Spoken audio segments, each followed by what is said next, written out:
It's so pretty. It's so pretty today here in East Tennessee.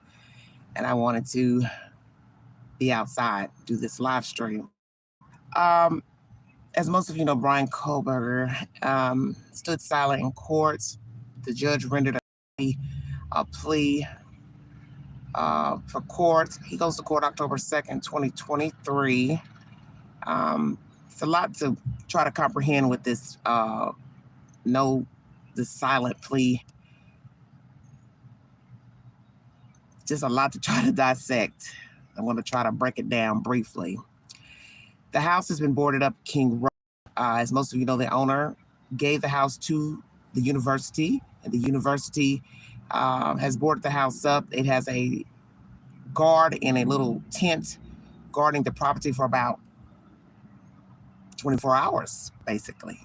There's someone on the property guarding this property. I was wondering if it is a private security company or if it's law officials such as the sheriff's department, local police.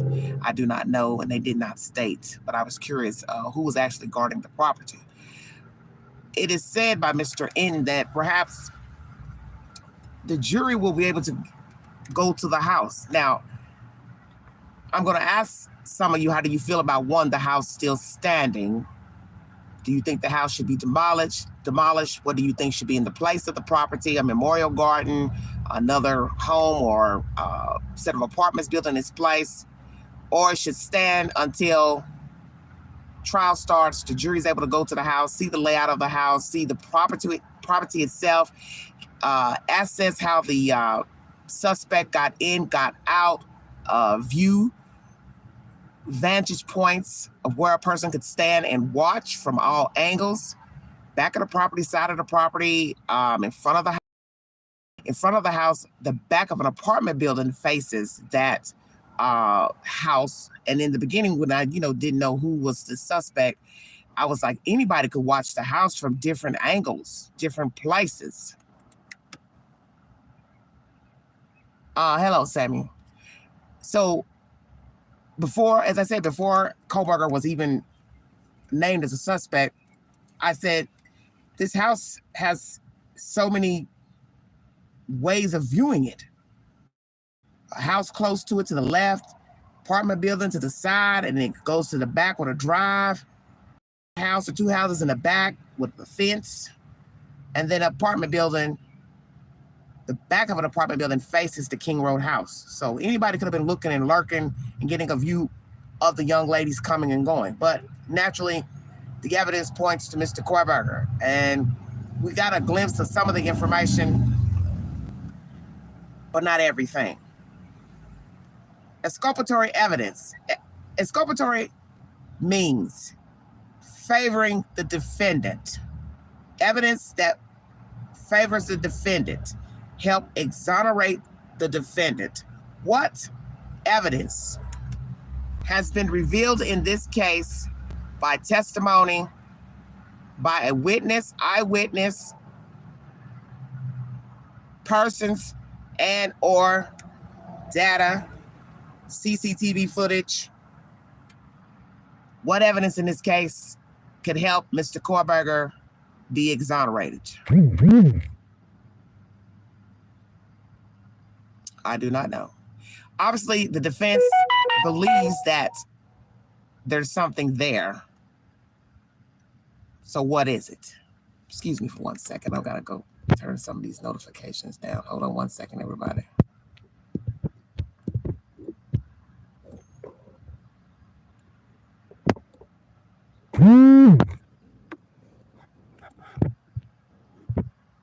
All right, sorry about that. So what does she think, Miss Ann? You seem like you're very excited to represent him. You representing a young lady who is the mother of one of the decedents, and you pushed her to the side to hop on this because obviously you felt you were qualified to take the case and the only person in the general demographic to represent him in case he gets the death penalty. And on that note, will the state seek the death penalty? What is the evidence in this case that will favor Mr. Kohberger? Will the state seek the death penalty And is this the reason why he stood silent in court? Because he knows he killed these kids, but there's a possibility that there's something in this case that could help him get off. An eyewitness, something that's not truthful, something someone told that's not truthful, that can even go toe-to-toe with data, evidence, because we've learned in cases such as these that there could be physical evidence pointing to a defendant, a person, but people will outweigh that if something else comes negative, in such as someone lied, someone's been investigated for lying, a law official who investigated the case has been investigated for some improprieties, someone lied about seeing the person, having a conversation with the person, such as the two survivors.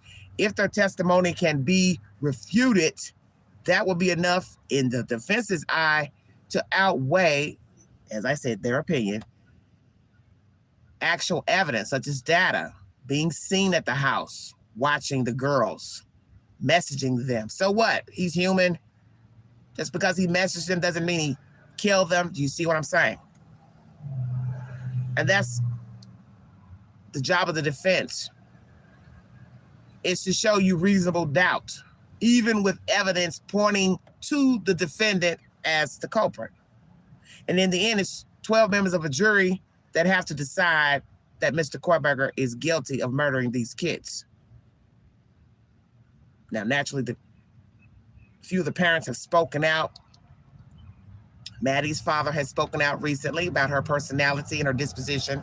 Mr. Gonçalves has spoken out that they're glad the trial is. And as I stated in my last live stream early this morning, one of the family members felt it was disrespectful of the judge, who obviously mispronounced the children's names, Xana and Kaylee's name. I'm not going to comment on that. I'll let that be something you all can discuss in the chat or on the community page. Please go to my community page to take the said polls. I have polls up pertaining to this case, Mr. Kohberger, and I also will do another poll pertaining to this exculpatory evidence. What is it exactly? Is there something in this case that is not factual or truthful that has been said about Mr. Kohberger? Has somebody said something that they do not have a receipt to? Or is this a defense tactic? They're bluffing. There is nothing. He is guilty. They have surmountable evidence, such as all the evidence you've been hearing pertaining to terabytes and so on and so forth. And as I said, most of that evidence is going to be the children's devices and also Mr. Kohberger's.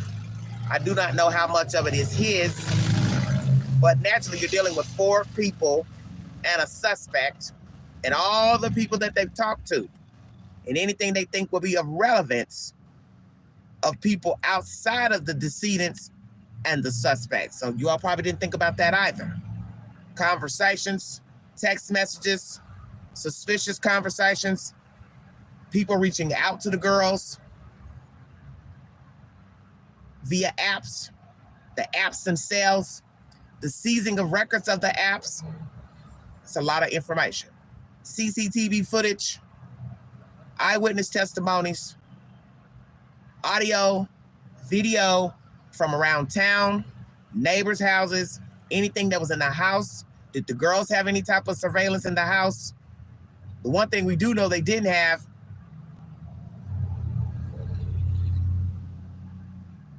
they didn't have the fortitude to lock their doors.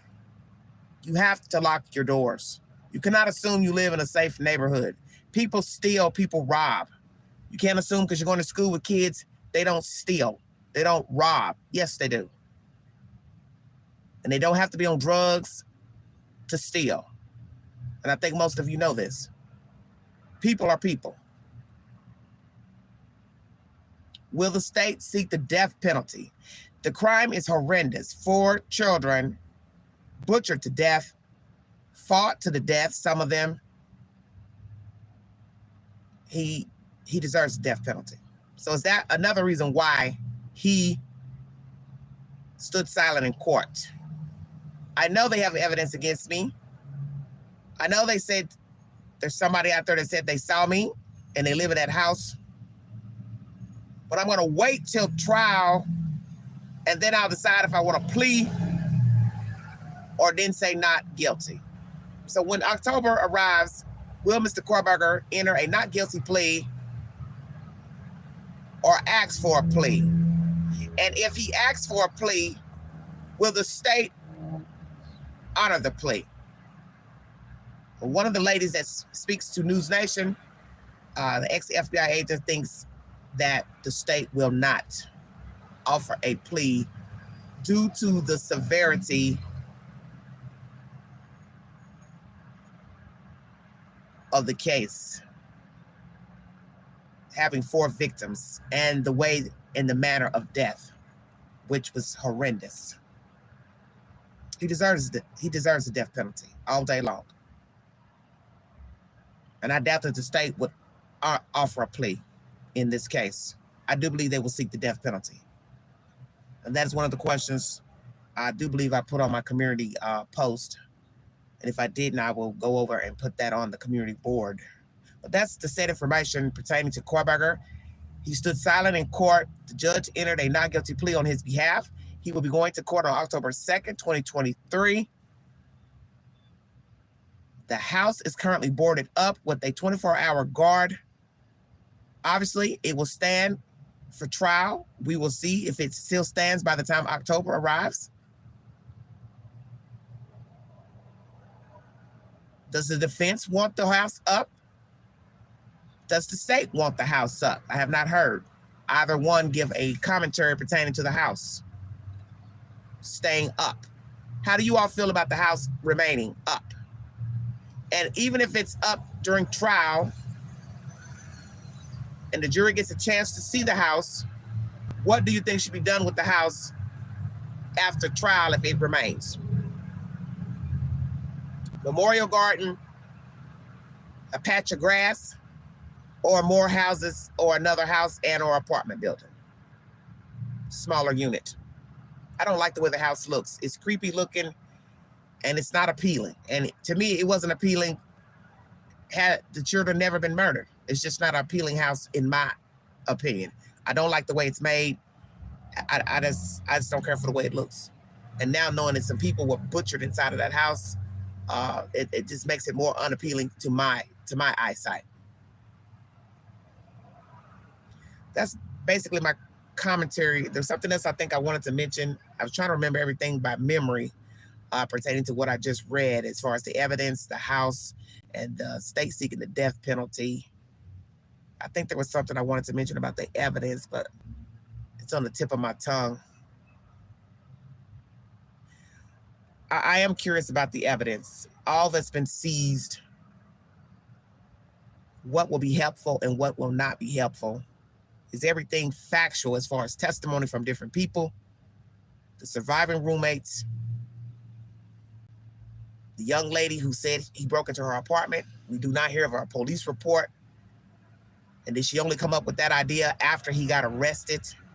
Will she be one of the people that will testify in court that she believes he broke into her house and rearranged things in her house? And if someone did break into her house, why didn't she file a report? That's strange to me. If I thought somebody had been in my house, I would file a police report. Was maintenance in her house, doing routine maintenance? Usually they'll send you a notification before entering your apartment. And what is the proximity of her apartment or home to his? Same apartment complex? Because it's going to be even more baffling if we find out she doesn't even live on property where he lived. And we also got information months back that a lot of the students didn't lock their doors at Washington State University. I heard one student say that we don't even lock our doors.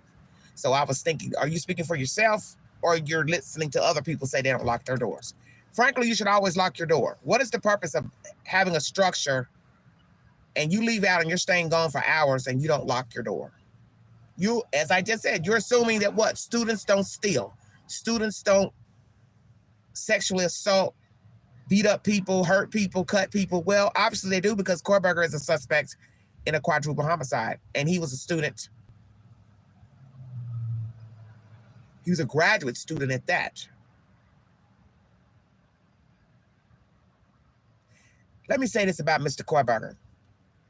We keep hearing about him studying psychology, criminology, so on and so forth. But in the end, that doesn't mean anything because he has been arrested.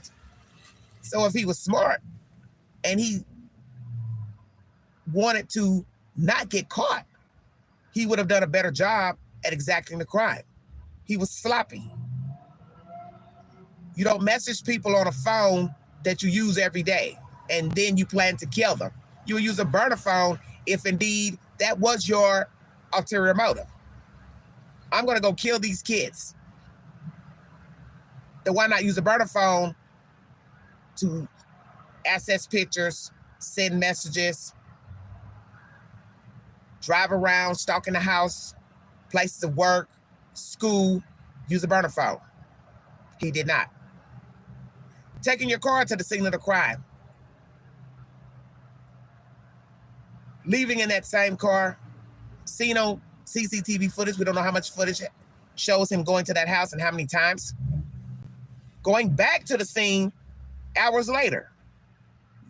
Allegedly, you've brutally murdered these people and you would stupidly go back in the same damn car, sit outside for about 10, 12 minutes, and your phone pings you at that location. Now, how is the defense going to explain that if you don't know these people, you're not friends with them, you're not dating them? The sheath left behind with a missing knife.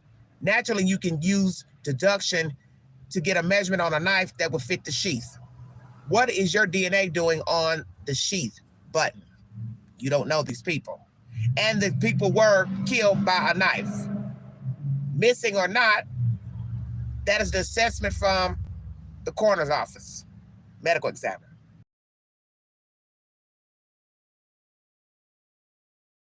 Maddie Mogan's body in the bed with her friend. So although you don't have a knife, what is your DNA doing on the button? See, sloppy. In such a hurry to kill these people, pull the knife out, stab these kids, then run out and go looking for more victims. But you left the sheath behind.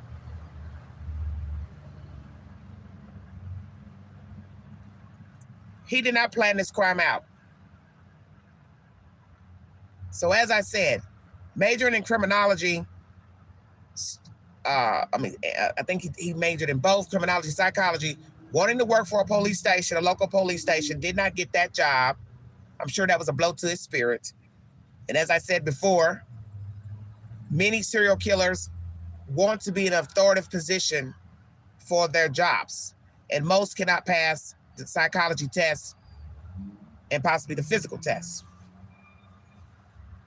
because they don't have control in their life. And that's the purpose of going out here stalking people and hurting people, is to gain the control they never had in the first place.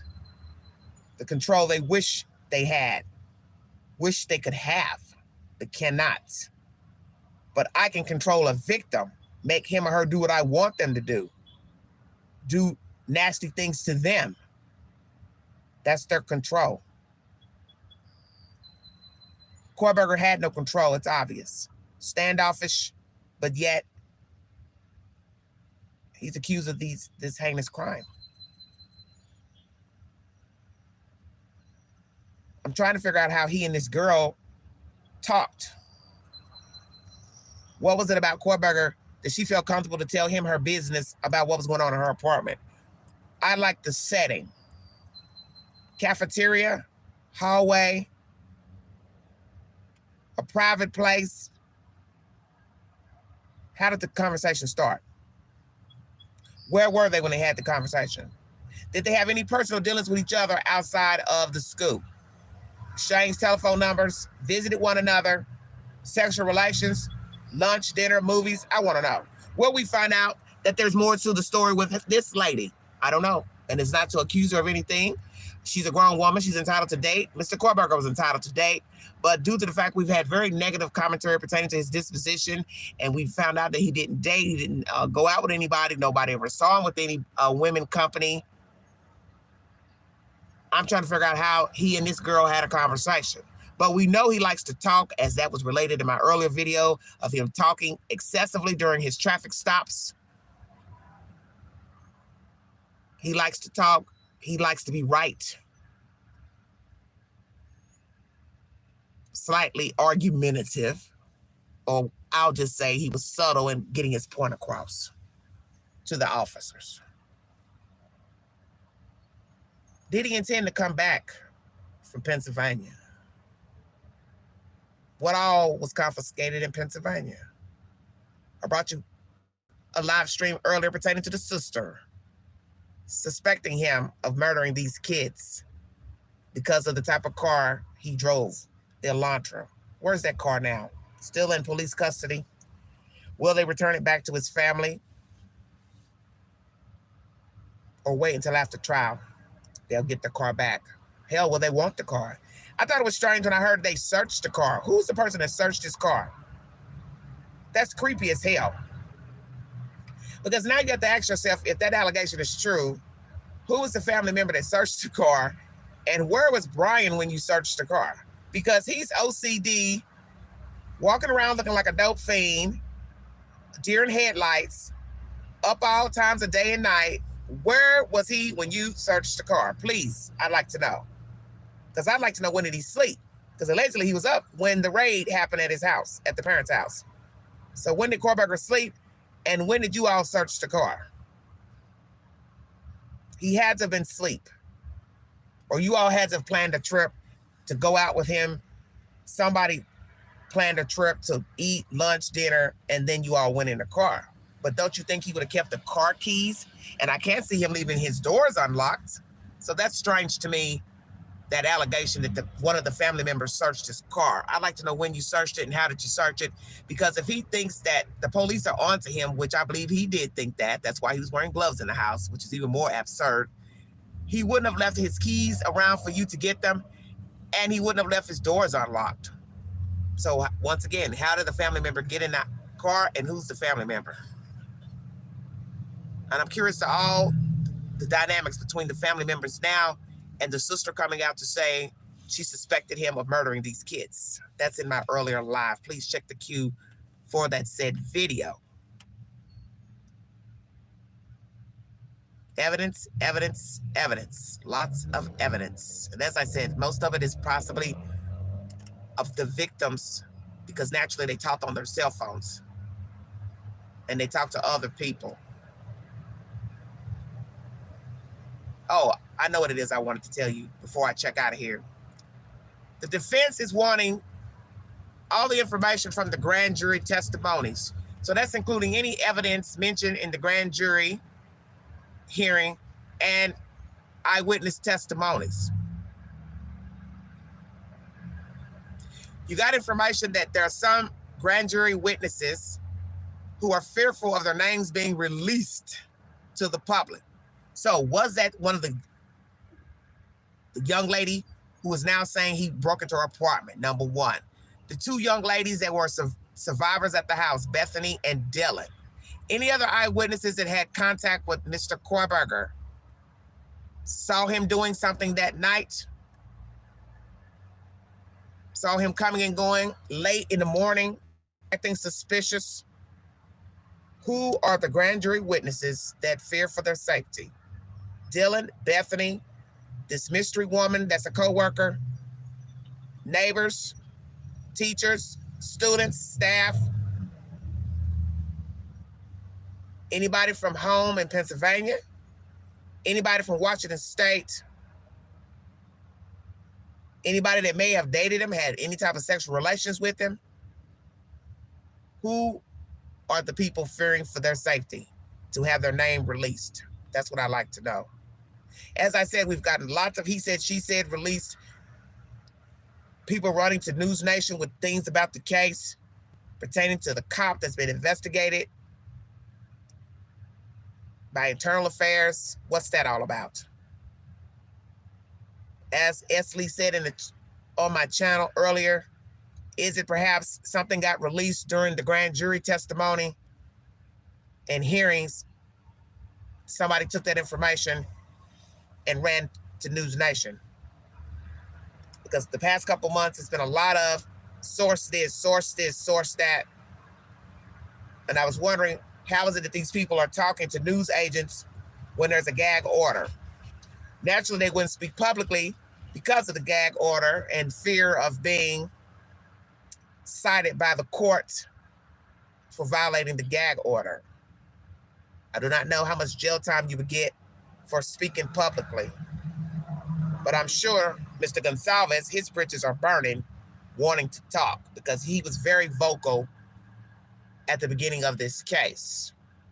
And it's not to be mean, but there were lots of things he said at the beginning that was contradictory, or it was just strange. And we didn't really get an understanding of what he was trying to say. We had to kind of guess. And this is why it's not best to speak on things if you're not going to explain yourself thoroughly in what you mean. So we're going to ask this question before I check out of here. Who was the intended victim? Was one of the victims stabbed more times than any of the other victims? As you heard from forensics, coroner, medical examiner, whoever, the one reason that one victim may have more wounds than another one is if he or she fought back. And that makes sense.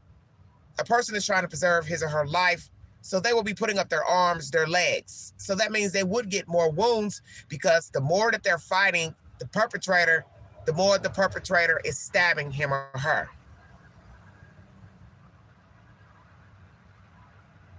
And you can't expect a person not to want to try to fight back. And naturally, the suspect couldn't assume if the victim is woke, he or she wouldn't fight back. Why would they not try to fight back?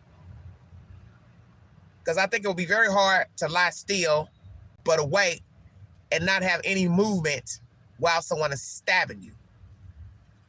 Common sense is painful. You're going to react. Who was the intended victim?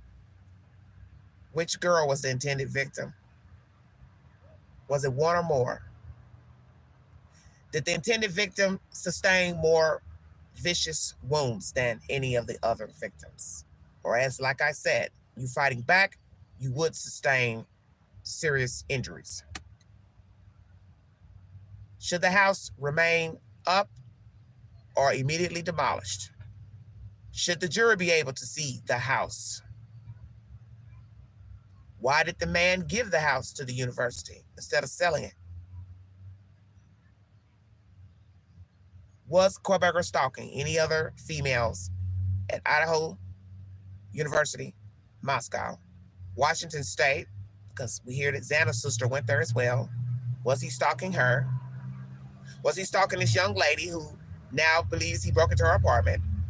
Did he move to Washington deliberately to stalk these women?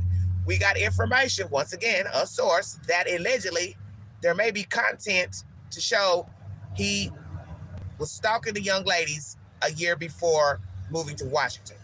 Is that true? I said this before, that I do believe he was stalking the girls from cross state lines, which is Pennsylvania. Some may think this is strange behavior. It's strange to stalk a person, period, whether you know them or don't know them. And yes, it's even more strange to apply to a school to be near your intended target obsession. But it is what it is. When you're sick and demented, there is no logic behind what that person is doing and saying. You're not in that frame of mind, you can't understand. Now, we have people who stalk people that they have had entanglements with, married to, broke up with, stalk them, become obsessive, and exact a crime or murder. Most people can try to comprehend that to some degree, but not a stranger on stranger. But it happens a lot, and we've seen it with movie stars, musicians, famous people, politicians, situated with them or build hatred towards them, hatred because they're not responding to them, and now they're angry, and now they want to harm them. Thank you very much, Yadin. Thank you so much. You don't know people, and that's the point of the story. These children were living their lives, but they were not living carefully.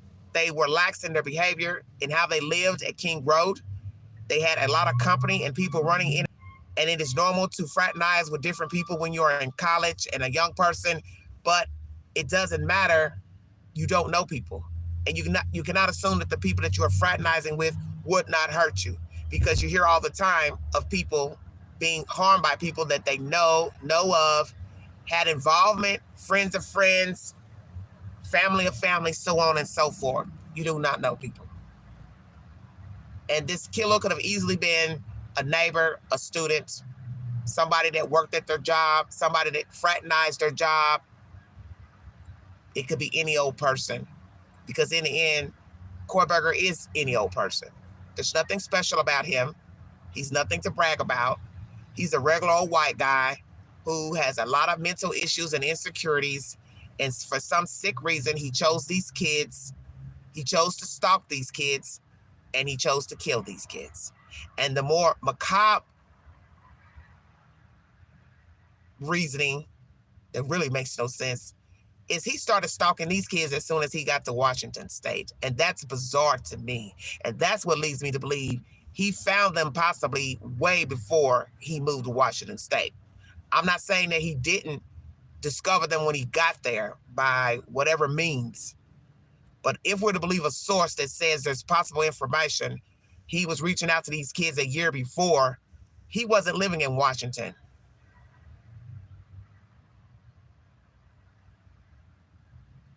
Okay? He just moved there last summer, spring or summer.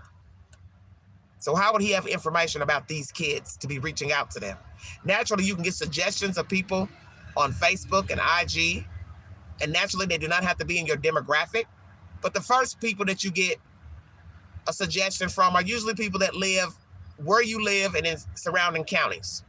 And then the suggestions can go far out, depending on if those people are friends of some of your friends. So there may be some suggestions that come from California, New York, Idaho, but they're nowhere near where you live. This new world of modern technology, social apps where you can just reach out to people in their inbox is scary as hell. Because when you're posting things, you're not thinking about the places that you're showing in the background. You're not realizing you may show your car in the photographs, the videos, mentioning where you go to school, where your home. You have to think about all those things because you do not know who's watching your content. And you may think you're just doing this in fun and jest, but there are sick people out there who are carefully watching your Facebook page, your IG page, your YouTube channel, your TikTok videos. And they're looking for any way to get close to you and learn things about you to hurt and harm you and destroy you. And that is exactly what happened to the Idaho 4. Ethan was a casualty of war, I do believe. And perhaps the other girls were a casualty of war. I do not know. We won't find out who the intended target was until trial.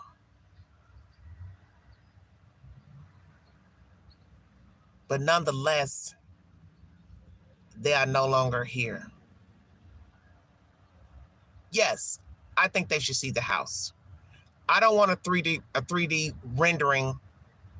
I want to be able to walk through the house, creepy as it is, but you should want to see the layout of the streets, the drive to the house, where you can park, not park.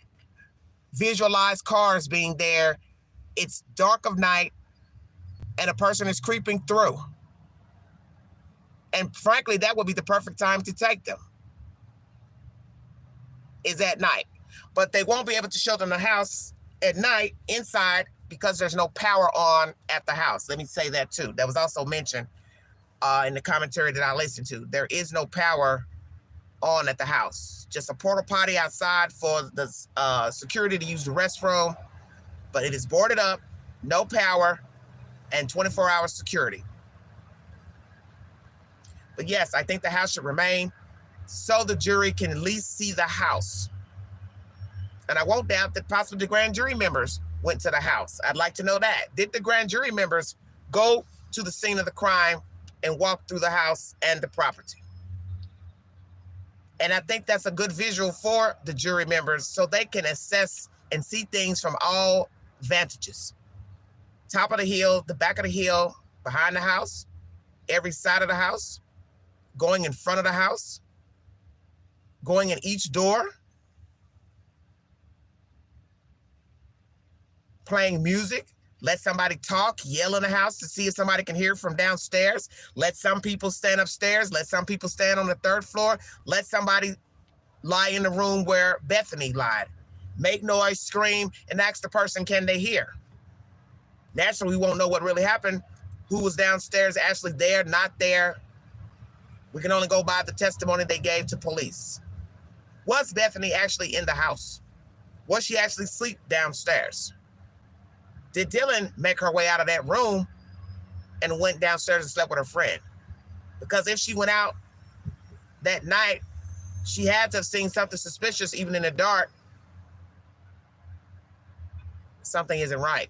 Because to this day, we do not know if a light was on in the living room, a night light on. And I think you can see blood in the dark walking. And he had to have left a trail.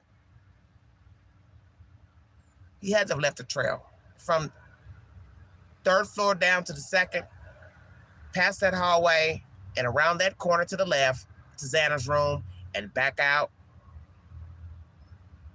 through that living room, hallway, kitchen, and out the glass door, if indeed he used the glass door. Was the glass door broken?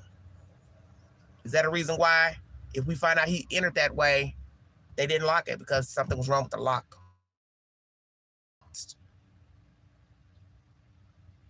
Did he enter through that door, the glass door? Did he enter through the front door? That would be even more creepy. He entered through the front door and walked past Bethany's room and walked up the stairs, bypassed Xana's room, bypassed Dylan's room right there across from the kitchen, and then went all the way to the third floor. How did he enter? Which entry? And why do we have 2 survivors if you've killed 3 girls plus a boyfriend? I've always asked myself that. You've watched this house, you've watched the social media posts, you've seen all the girls, you know they live together, cars in the parking lot, you saw all the cars, you knew more people were there, which was bold to break in that house with all those damn cars there, but yet 2 people are living. And you had to pass the second floor to get around the Xana's room, so you had to pass Dylan. And that is even more creepy.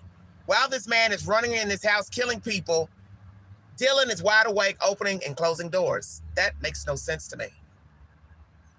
And they're going to grill her in court on that.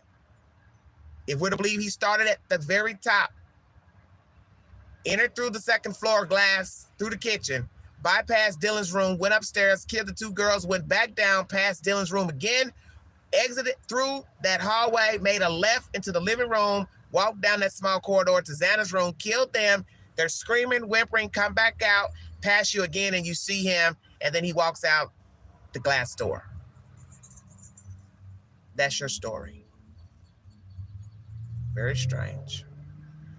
I want to thank you for joining me. Thank you for following the content. God bless all of you. Stay safe. Like, share, subscribe. Check out my community page. Put your comments and suggestions on the said community page. If you'd like to donate to this great network, the Vault XL, $DeGanji, 129 Cash App. Stickers and chats are always welcome during my live streams. Thank you all so much for your support. I will bring you more commentary pertaining to this case if there's more to be revealed. But this commentary is about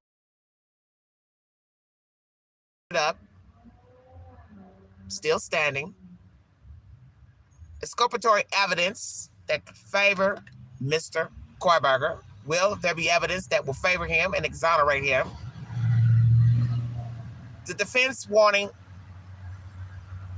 all grand jury testimony and evidence because you know they did not get that opportunity to cross-examine any other witnesses during the grand jury session. And will the state seek the death penalty? And who are the witnesses that fear for their safety? The survivors, neighbors, people we have not heard from. That's something I meant to say. People we have not heard from.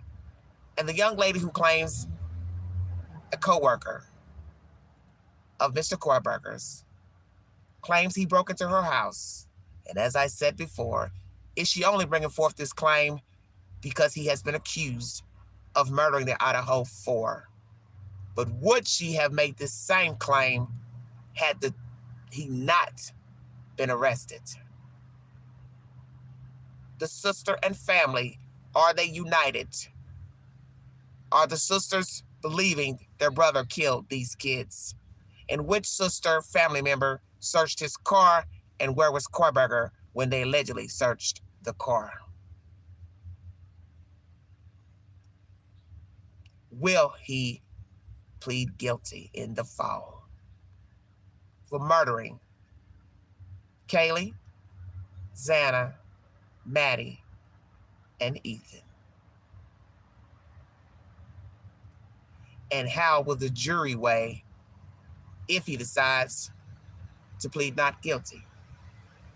Will 12 members of a jury say he did not commit this crime, or he did commit this heinous crime?